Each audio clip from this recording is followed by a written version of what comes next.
Бөкей ордасының құрылуы және Жәңгір хан мен Исатай Тайманұлы. Бөкей ордасының құрылу себептері. Бірінші, 18 ғасырдың соңы саяси жағдай. Күшсіз қазақтары Еділ Жайық аралығына мал жаюға шектеу ұшырады. Жайық қазақ орыстары жерді тартып алып, көшу аймағына азайды. Нұралы хан өлген соң ішкі саяси тұрақсыздық күшейді. Екінші себеп, Бөкей сұлтанының бастамасы. Кішісінің ханы Әбілқайырдың немересі Бөкей сұлтан Ресей патшалығынан Еділ мен Жайық арасындағы ішкі жақ жеріне көшуге рұқсат сұрайды.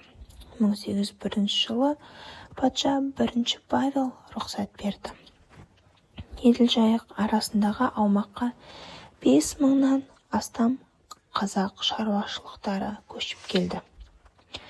Мемлекет тарихында жаңа әкімшілік құрылым Бөкей ордасы, кей деректерде ішкі орда пайда болды.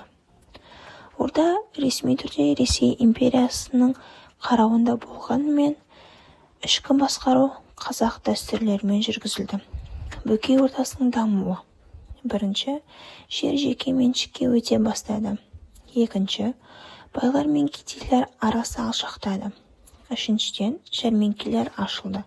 Қараөзен, Жасқұс, хан ордасы. Төртінші, Ресеймен сауда күшейді. Астрахан, Орал. Жәңгір ханның қызметі. Мемлекет басқару реформалары.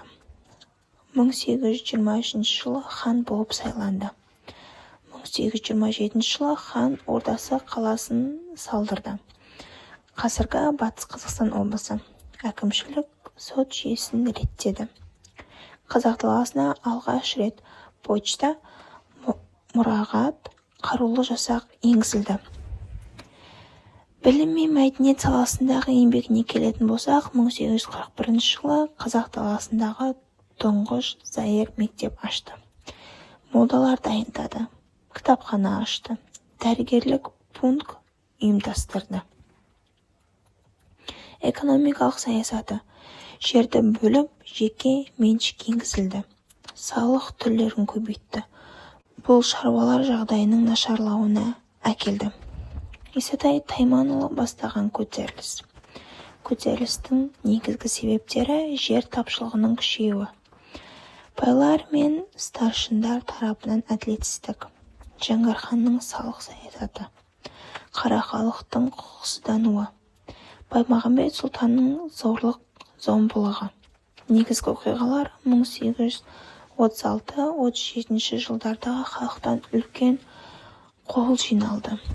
1837 жылы қарашада Исатайдың әскері хан ордасына шабуыл жасауға бет алды. 1838 жылы шілдеде Ақбұлақ өзені бойында шешуші шайқас болды. Нәтижесі, көтеріліс жеңіліске ұшырады. Исатай қаза тапты. Махамбет қуғындалды. Бірақ көтеріліс халықтың әлеуметтік теңдік пен әділдік үшін күресін көрсетті. Тарихи маңызы.